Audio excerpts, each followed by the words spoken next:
तुम्हाला पण वाटतं का अशी खुसखुशीत खारी फक्त दुकानातच मिळते? मग अशी खुसखुशीत खारी आपण घरी पण बनवायची ना. चला मग खारीच्या रेसिपीला सुरुवात करू. त्याआधी जर चॅनलवर नवीन असाल तर चॅनलला नक्की सबस्क्राईब करायला विसरू नका. बेल आयकॉन पण क्लिक करायला विसरू नका अशा नवीन नवीन रेसिपी पाहण्यासाठी. काय लगेच घेतली 1 वाटी असा मैदा. नंतर त्यामध्ये टाकून देते चवीप्रमाणे मीठ. चवीप्रमाणे मीठ पण टाकून दिलेलं आहे. नंतर त्यामध्ये टाकून देते थोडासा हातावर मॅश करून ओवा. ओवा टाकून दिलेला आहे. टाकून दिल्याच्या नंतर यामध्ये टाकून देते असं थोडंसं कडकडीत गरम करून घेतलेलं 2 चम्मच तेल यामध्ये टाकून दिलेलं आहे. आता हे मैदा सर्व तेलामध्ये मिसळून घ्यायचा अशा पद्धतीने. तुम्ही जर चॅनलवर नवीन असाल तर चॅनलला नक्की सबस्क्राईब करायला विसरू नका. बेल आयकॉन पण क्लिक करायला विसरू नका अशाच नवीन नवीन रेसिपी पाहण्यासाठी. आता तेल संपूर्ण लावून घेतलेलं आहे मैद्याला. त्यानंतर त्यामध्ये थोडं थोडं पाणी घालून कणिक मळून घ्यायचं. आता कणिक हे खूप घट्ट मळायचं, पातळ मळायचं नाही अजिबात. तुम्हाला पण अशी खारी बाहेरची खावडते दुकानातली अशी मग बनवायची कुरकुरीत. एकदा जर केलात तर घरीच बनवा खारी. बाहेरची आणणारच नाही चहासोबत खाला. आता इथं घट्टसर कणिक मी मळून घेते. इथं कणिक असं मळून तयार झालेलं आहे. पाहू शकता इथे इतकं घट्ट मळून घेतलेलं आहे. याला आता थोडं साईडला ठेवून देते मी. त्या ठेवल्यानंतर नंतर मी इथे घेतलेला आहे कॉर्नफ्लॉवर. आपण साठा बनवण्यासाठी कॉर्नफ्लॉवर घेतलेला आहे. त्यामध्ये टाकून देते मी 2 चम्मच घेतलेला आहे. त्यामध्ये टाकून देते साजूक तूप. यामध्ये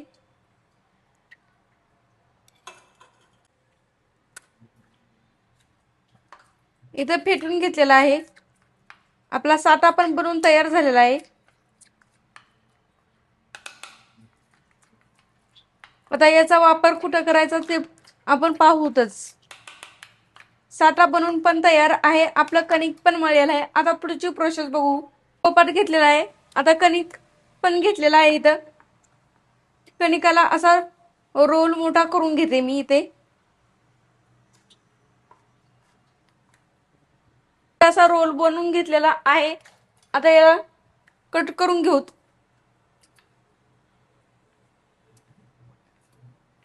कट करून पण घेतलेला आहे. आता बाकीचे कट केलेले हे साईडला ठेवून देऊ. याची मग अशी पोळी लाटून घेऊ अशी पातळ.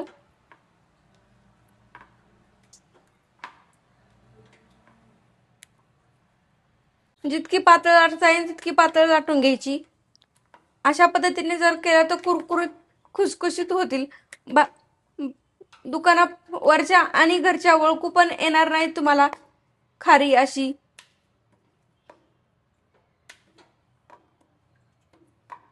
पोळी लाटून घेतलेले अशा 3 पोळ्या लाटून घ्यायच्या लहान मोठ्याल्या.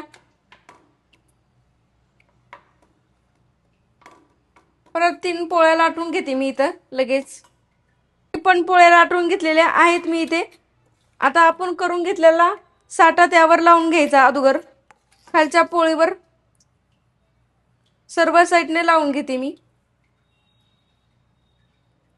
ते एक पोळी करून घेतलेली आहे ती पण यावर टाकून देते आणि परत साठा लावून घेते.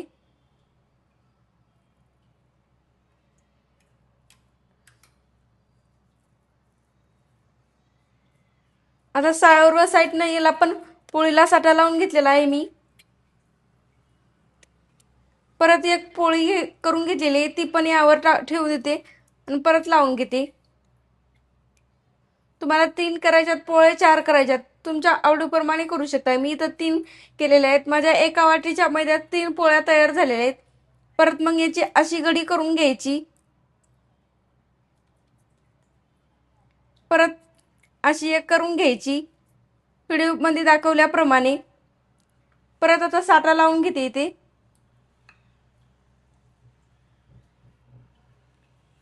परत एक अशी एक घडी करून घ्यायची याची. परत थोडा साठा लावून घेते. व्हिडिओमध्ये दाखवल्याप्रमाणे अशा घड्या घालून घ्यायच्या आणि आता परत एकदा पोळी लाटून घ्यायची.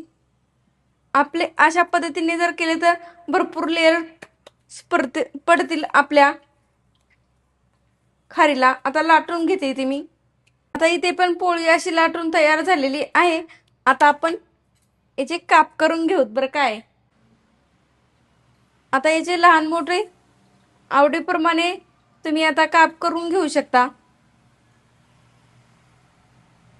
खारीच्या आकाराचे छोट छोट आले. ही तर असे मारून तयार झालेले आहेत. आता खारी आपण लगेच घेऊ तळून. वाटीमध्ये आपल्या अशा ताटभर खारी बनवून तयार झालेली आहे. खारी तळण्यासाठी मी गॅसवर कढई ठेवून देते आणि त्यामध्ये तेल पण टाकून देते. आता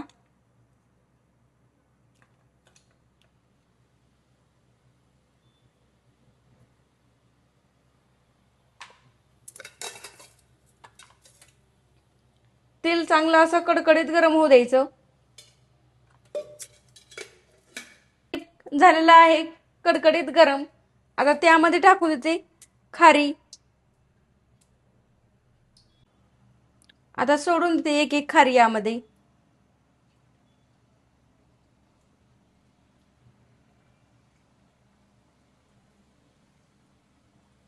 कुरकुरीत होईपर्यंत तळून घ्यायच्या.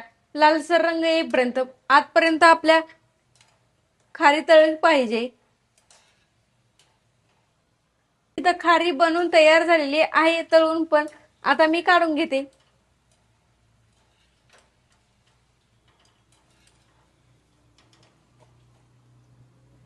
तयार आहे अशी आपली खुसखुशीत खारी. पाहू शकता तुम्ही, जशी दुकानात मिळते तशीच झालेली आहे बरं काय. कशी वाटली खारीची रेसिपी कमेंट बॉक्समध्ये नक्की सांगा. व्हिडिओ आवडला असेल तर लाईक करा, कमेंट करा आणि चॅनलला सबस्क्राईब केलं नसेल तर नक्की करा. व्हिडिओ पाहिल्याबद्दल धन्यवाद. भेटूत अशा साध्या सोप्या रेसिपी सोबत. तोपर्यंत मजेत राहा, खुश राहा, आनंदात राहा आणि एक महत्त्वाची गोष्ट खात राहा.